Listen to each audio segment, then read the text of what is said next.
Hi everyone, welcome back to my YouTube channel. My name is Veronica Adams. I'm a core member and I'm currently serving in Lokoja, Kogi State. So in today's video, I'll be sharing with us what you can actually do as a parent, as a guardian, as an elder sister or brother, cousin to help the girl child around you avoid being molested, to help the girl child around you avoid molestation. So without wasting time, let's get right into it. The first thing I like to say is this: educate your child, educate your girl child. I've heard parents say, oh, I can't talk about this with my child, or she's too small. Research have come to show that children mostly get molested at tender ages, even from ages of 7, 5. Some children get molested at age of 5, 7, 8. Before then, most of them have even experienced molestation severally. So you really need to educate them. Tell them, oh, you're not supposed to do. Tell them where they're not supposed to be touched. Tell them no one is supposed to touch them in these places. They are called private parts because they're actually private. So you really want to educate them. Tell them that there are people called molesters outside. They like to prey on children. Okay, if somebody is coming to touch you in this way, report the person to me. So you want to educate your girl child, because the truth is there are two types of molesters. The one that may just randomly just see your kid or see a child around and try to like, oh, okay, I like this child, and then it's getting her something like that. And the major ones that you really have to focus on are those ones that are around you, like the ones that are very, very deadly are the ones around you, because normally a child already knows that I'm not supposed to collect something from a stranger. If a stranger should call you, everybody knows that. Do not answer, just be coming home straight. I was told that while I was in primary school. So of course those ones are just strangers that are just maybe looking around the street or the area like that. Your child can just look at the person and just run away and just say, no, I don't want, like, and just go.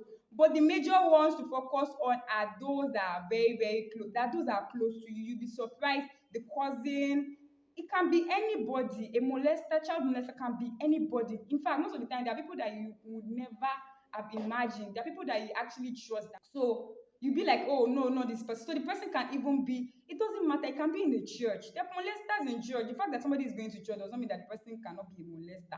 It can be the choir master in the church. It can be the usher in the church. It can be anybody in the organization, in the place of work. Somebody that I never even thought. Maybe like it can be anybody. It can be the brother that you trust, the cousin, uncles. In fact, fathers. It happens nowadays. There's nothing like, oh, father too. That's why, okay, sometimes I say that, oh, maybe you shouldn't allow. I don't know if this this I don't know if this can actually hold water, but I feel like maybe fathers should not bait their daughters, especially when they're already growing to a certain age. They shouldn't bait them, because a girl child is already used to that. Like your girl child is already used to a male actually touching her, because it's not possible for you to want to bait your child and you not touch. You have to touch, like you have to really scrub everywhere. So if a male child is already getting access to this, even though he's a father, yes, you know that as a father, normally a father is not supposed to molest his daughter or do such. But we know that now we are in a crazy world where anything can happen. So even if it's not like your husband is not a molester, then I hope he's not. But because you don't want your child to get used to the fact that a guy can actually touch her, like you don't want her to get used to the idea of a guy or the opposite sex touching her in those places, you really might want to avoid letting your husband bait your child, or maybe your brother bait your child, the opposite sex bait your child. The second thing I like to say is that you need to be your child's friend. Like you need to be your child's friend. Your child should be able to come to you to tell you things. You ought to be approachable. There are some parents that their child cannot even come to tell them things because they are usually scared. It's like it's either they don't have the time, or even when they are available they don't know.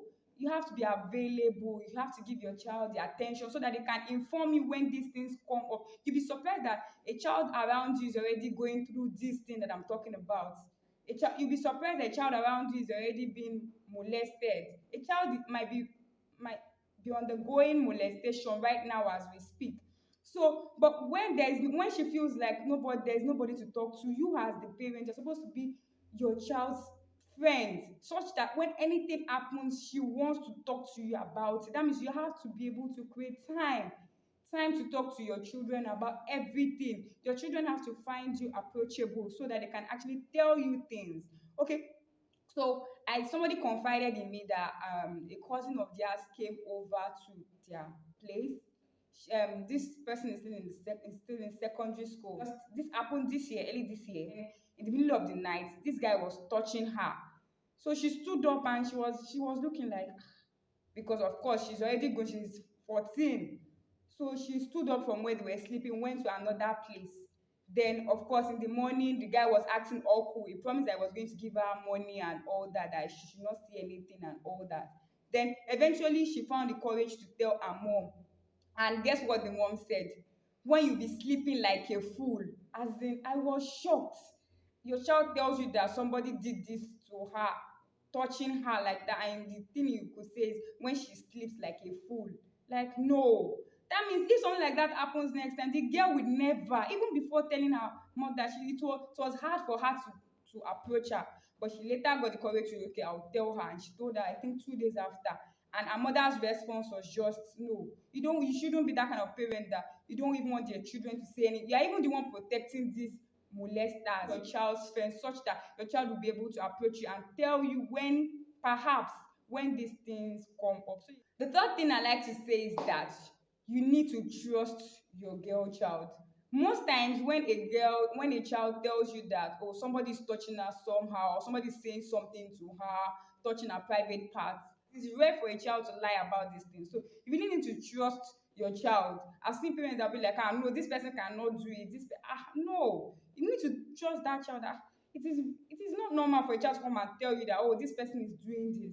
So your child should know that yes, you've got her back. And then when she tells you this, make sure that you act immediately, like you take action. The person of your child, like, I don't want to see you anywhere close to my child. I don't want you near my child or my children anymore.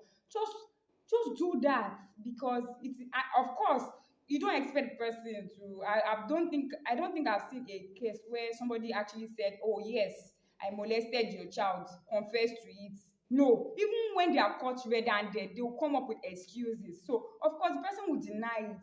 But just warn the person of your child, don't come close to me or my child, don't come close to my child anymore. As a parent, you need to be very, very observant, because children might not tell you directly, maybe because they are afraid, they don't know how you would take it, or maybe the person has warned them never to talk about it. But they might give you hints. So as a parent, you need to be very, very observant. I've seen children that were molested, and maybe at a place they like going to, somebody that they like seeing, they are happy when they see the person. So they just changed. They are no more happy to see the person. They're always running away. They don't want to go visit the person. As a parent, you should be observant. You should not just say, you go to this person's place, so you go to this person's house. You must. No, just be observant. Why is this child not being friendly towards this person again? What's really happening? Why is he so cold towards this person? You really want to find, because when something like that is happening, most of the time, some children tend to just grow cold towards the person. They don't want to be close to the person or near the person. So you really have to be observant. So another point is, avoid lying to your child. Avoid it. Avoid lying to your child. In this part of the world, mothers usually say that, oh, if a guy should touch you like that, you'll be pregnant. Hey, I've been told something like that before. Yes, I'm speaking from experience. So when you tell your child this, you're not explaining anything. As a young child, just say, if anybody should touch you, a guy should touch you like they're already pregnant. So don't allow anybody to touch you. Fine, I get what a parent might be trying to say, but you're not being specific. You just want to, like, oh, and the girl like, if anybody touches me, and then a molester maybe one will say, no, my mommy said if anybody should touch me, I'll be pregnant. Then the person will just try to touch her and then say, are you pregnant? Then you're like, okay, no, you see, like, that is a way that a molester can actually use to, like, invade your child, because at that time your child will find out that, oh, you lied to her. And you know children now, my mom lied to you. Then the person will be like, you see, I'm the one that will tell you the truth like that. This, and then they can just get into your child's head. So you don't want to lie to your child and start saying, no, if a guy should touch you. No, don't tell her if a guy should just touch you, be pregnant. Tell her if you really want to tell her. If you really want to talk to her about this, you really need to talk to her, like make her understand it. Be specific. Do not lie about it. Let her know that, oh, it goes beyond just mere touching of my hands, then I'm pregnant. Somebody touched my hand and then I'm pregnant. No, you really need to be specific so that molesters do not use this as to their advantage, and then they gain your child's trust and truth. No, you don't want that kind of situation.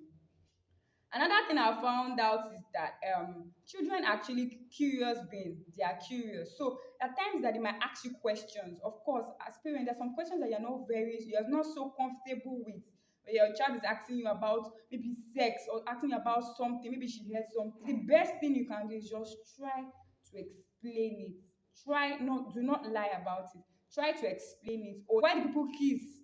Oh, tell her that, oh, I can kiss your dad because he's my husband. There's some wisdom that you need to apply rather than lying or avoiding the question, because there'll be somebody out there there'll be an irresponsible uncle, brother, whatever out there that would take advantage of the fact that she's curious and say, oh, maybe somebody heard your child even asking you such a question. You later go and meet your child and say, I will tell you everything about this. You want to know this thing, Abi?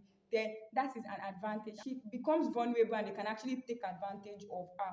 So when your child actually asks you, I know most of the times they ask questions that will make you uncomfortable. Try to answer it in the best possible way that you can. Try to apply wisdom when answering your kids. So finally, I like to say this. Because of the part of the world where I come from, being in Nigeria, people tend to call young children, maybe a girl child, my wife, all those big uncles.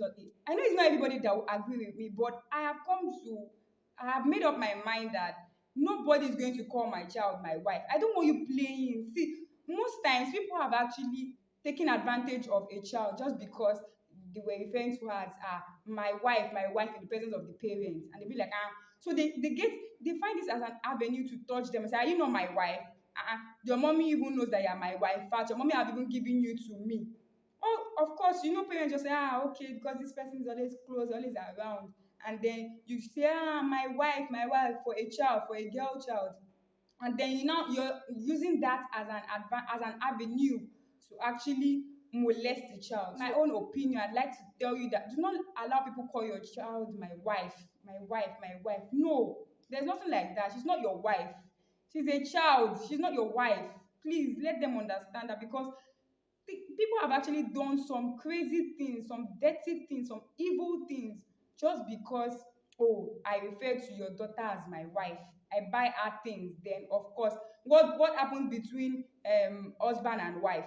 Do you get, like, they feel like, oh, you see, your mommy says that husband and wife can do this, right? That means, are you not my wife? And the child says, yes. Being a child, are you not my wife? Yes. Then it can take advantage. He uses that as an avenue to actually take advantage of the child. So I really want to tell parents to just do not allow people call your child my wife. So if you found this video useful, do not forget to like and share, and comment if you have anything to say. Maybe there's something that I missed out and you feel like it is very important.